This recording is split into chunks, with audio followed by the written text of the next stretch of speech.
A refugee who R-ed a 10-year-old boy will be released from detention into the wider community. Can you effing believe that? An R-ist, a refugee, is to be released. The reasoning seems to be because the refugee is from a place called Rohingya, and for this reason or that reason, he can't be deported to his home country. So thereby, Australia must release him amongst the community. Oh, here you go, citizens of Australia. Here's a refugee from Rohingya. He's an R-ist. He R-ed a 10-year-old boy. Let's have him released amongst the general population. By the way, this scumbag pled guilty to having had sexual intercourse with a 10-year-old child, a boy. As far as I understand, that occurred in Australia whilst he was over here on a bridging visa. He was jailed for a whole 3 years and 4 months. He R-ed a 10-year-old boy in Australia. He was jailed for 3 years and 4 months. Are you happy with that, Australia? Is that enough justice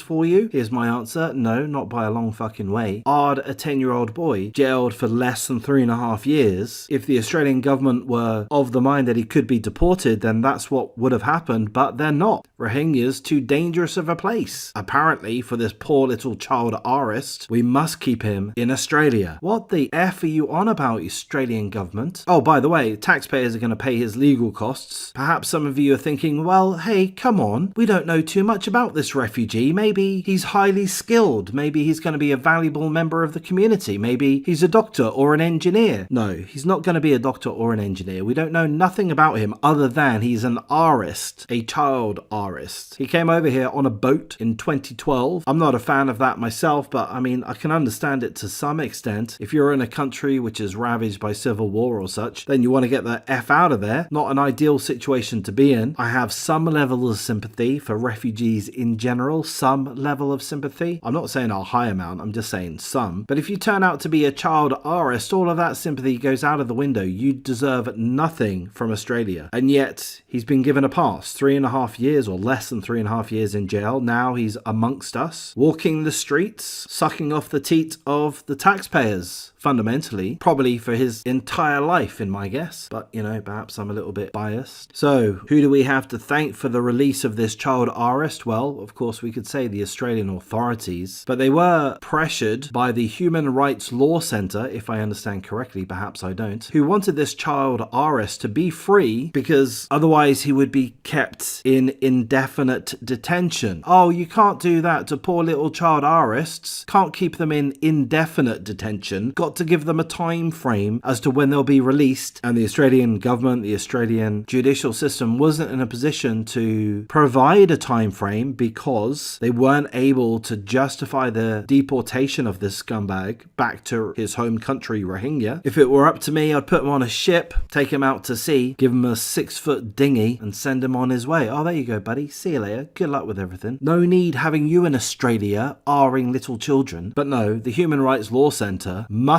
defend child R-ists. Again, I'm going to remind you, he pled guilty. There's no question of his guilt. Can you imagine being a lawyer working for the Human Rights Law Centre, perhaps a donator? Oh, here, Human Rights Law Centre, take my money. I'm a rich, wealthy person, well-to-do member of the community. Take my money, please. I really do want you to go around releasing convicted child R-ists onto the streets of Australia. Please do that. You're doing such a wonderful job of it. In essence, it is not the boy's fault, any of it of course, but certainly it is not the boy's fault that this sick C-U-N-T child R-ist is not able to be deported to his home country. That ought not allow the government or any authority to grant the scumbag a pass. He has evaded true justice so far. Jailed for less than 3.5 years. This tells Australia that the authorities don't really care about children being R-ed. It's not a big deal according to the Australian authorities. That's my take on it. How can you jail someone for less than 3.5 years when they've pled guilty to R-ing a 10-year-old boy and then try to convince society that you actually care? This situation should not have occurred, obviously. Child R-ists need to face actual justice. If it were up to me, like I say, I'd take this guy on a ship, drop him in a 6-foot dinghy and let him fend for himself. He deserves nothing from Australia, nothing from the taxpayers. He deserves no forgiveness, no leeway, no protection of his so-called human rights. He violated a 10-year-old boy. That we know of. What else did he do? that we don't know of. He deserves nothing from Australia. He deserves nothing from anyone. And I think the Human Rights Law Centre really ought to evaluate what it's doing. Are you helping society? Is releasing child artists into society, into the community, is that helping? Who is that helping? I mean, of all of the agendas that you could possibly have, why would you go out seeking to release guilty child artists into society? I mean, what the fuck is wrong with you? I guess that's all I want to go through, so I'm going to wrap things up at this point. If you appreciate the coverage, please do like, comment, subscribe, share the video as you see fit. If you're in a position to consider joining my memberships, please do. Perhaps you're able to drop us super thanks. It's okay if you're not able to do those things. I'll thank you for your time and take care.